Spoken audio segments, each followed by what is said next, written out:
At the cemetery, a funeral is taking place for a teenage boy. His classmates place flowers on the closed coffin as the family sobs inconsolably. Meanwhile, the boy lies alive and unharmed in the coffin and plays on the phone.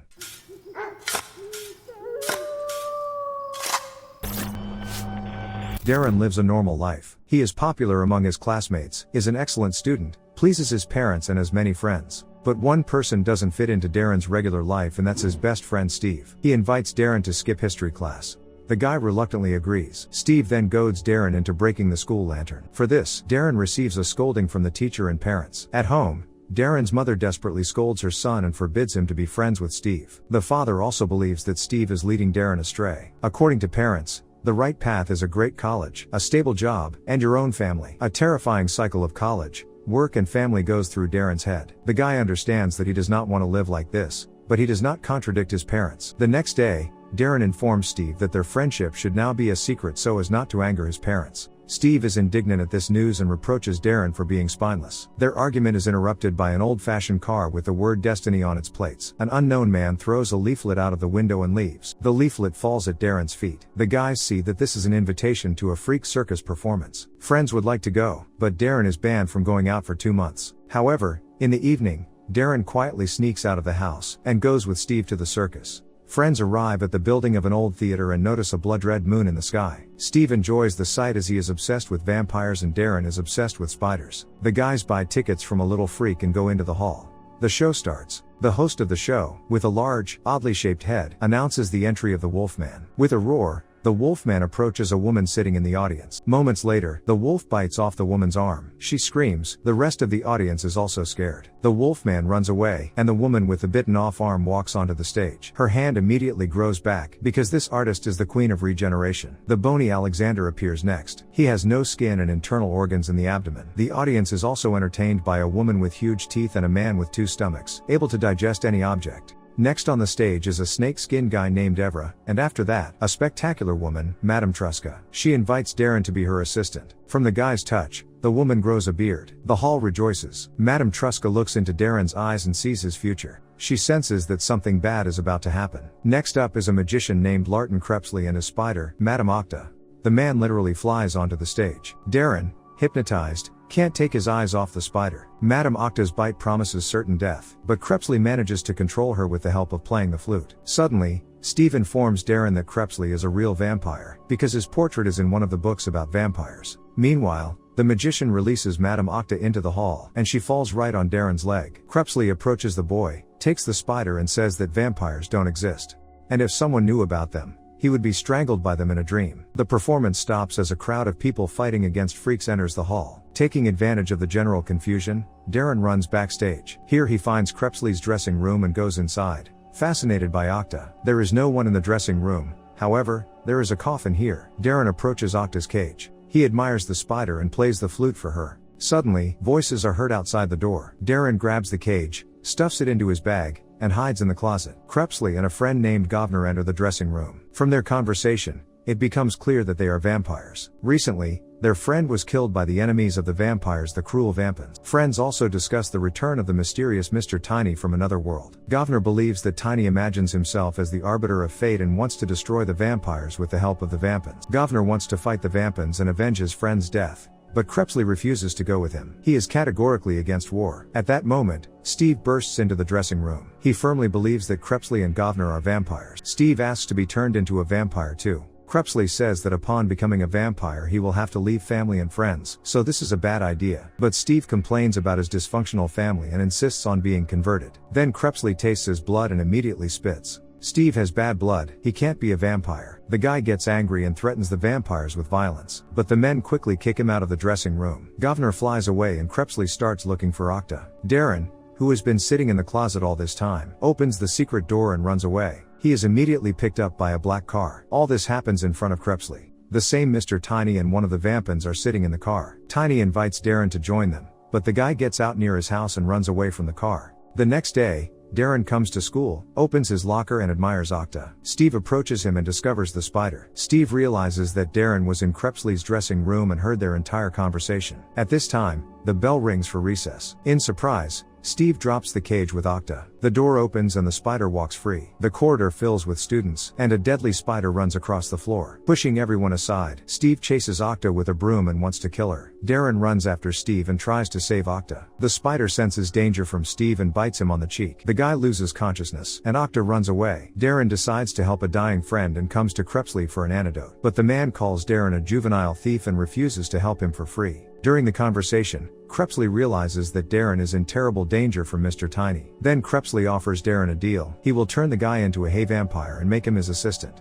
And in exchange, Crepsley will protect Darren from Tiny and save Steve. The guy is willing to do anything to save his friend, but he doesn't want to kill people. Crepsley explains that it is the vampins who do the killing, not the vampires. After some hesitation, Darren agrees to this scheme. Crepsley performs a blood exchange ceremony. Darren falls to the floor and feels cold. Now he's a half vampire. The guy jumps on Crepsley's back and they fly to the hospital to see Steve. The vampire injects Steve with the antidote. The boy's pulse quickens. Darren tries to drive Crepsley away, but the vampire is not affected by stupid tricks. Soon Steve gets better and even returns to school. And Darren develops a craving for raw meat. He also feels a thirst for blood and almost lashes out at his sister. Crepsley is already waiting for him in the room. He says that Darren will have to leave the family. To do this, it is necessary to stage his death. The guy says goodbye to his family, trying not to scare them. Darren and Crepsley are sitting on the roof. Suddenly, the vampire diverts the boy's attention and wrings his neck. Darren can no longer move. He will live on, but for the time being it is necessary to stage his death. Crepsley throws Darren off the roof and disappears. Everyone believes in the guy's death. On the day of the funeral, Steve approaches a friend's coffin. He puts the phone in Darren's hands and notices he has vampire claws. Steve now considers his friend a traitor. At night, Crepsley comes to the cemetery and digs up Darren's coffin. The guy gets out of the grave. Immediately, a vampin named Murloc jumps down from the graveyard tree. Crepsley smells his putrid smell and orders Darren to climb back into the grave. Murloc lashes out at Crepsley. A furious fight begins. Opponents destroy all the tombstones in their path, and then fall into Darren's grave. Crepsley tries to protect the boy and cover him with himself. Murloc nearly wins, but Crepsley hits him over the head with a shovel and throws Darren out of the grave. Miraculously, Crepsley and Darren manage to fly away from the cemetery, but Murloc pursues them. Crepsley flies to the track and arranges everything so that Murloc is hit by a car. Afterwards, he transports Darren to the Freak Circus parking lot. Crepsley visits a circus director named Toll and asks him to let Darren stay because Tiny is after him. Meanwhile, Darren meets a girl named Rebecca, and they both overhear the conversation. Toll allows Darren to stay on the condition that he works for the good of the camp. Darren will share a tent with a guy named Evra, who is snakeskin. In the tent, Darren promises not to drink Evra's blood, who in turn allows Darren to play on his drums. Meanwhile, Steve continues to go to school. He cannot forget Darren and decides to commit suicide. But at the last moment, Tiny stops him. He says that Darren is still alive, but he became a vampire and betrayed Steve. Tiny claims that his own possibilities are limitless, but he lacks an assistant. Steve is just right for the role. In the evening, Mr. Tiny's car drives up to the freak camp. In a conversation with Toll and Crepsley, he announces the imminent start of a war between vampires and vampins. According to the prediction, 2 young men will lead the war. Therefore, Tiny demands that Darren be given to him. Toll asks for time to think. The next day, Darren and Rebecca talk sweetly and become closer and closer. Rebecca confesses that she is a monkey girl. She even has a tail, but Darren is not embarrassed. In the evening, Crepsley teaches Darren how to fight as a vampire because he understands the danger that threatens him. But the guy does not have enough strength because he purposefully does not drink blood. Crepsley plans to fix it. Meanwhile, the vampins accept Steve into their ranks. The rite of passage is very cruel, but Steve passes it. The first victim of the vampin, Steve, becomes his high school history teacher. Crepsley explains to Darren that there is no need to kill people. You can simply put the victim to sleep with your breath, drink some of their blood and leave. Soon the victim will come to their senses and remember nothing. The unwillingness to kill is the difference between vampires and vampins. But even after that, Darren refuses to drink blood. At night, the vampins flock to the freak camp. They are looking everywhere for Darren. The guy really can't stand up for himself because he is too weak. Crepsley comes to his aid. He hides Darren in his coffin. The freaks drive the vampins away, but they kidnap Rebecca and tell Darren he should go home. In the evening, Darren finds himself in his former home. But there is not a soul here, because Tiny and Steve kidnapped Darren's family.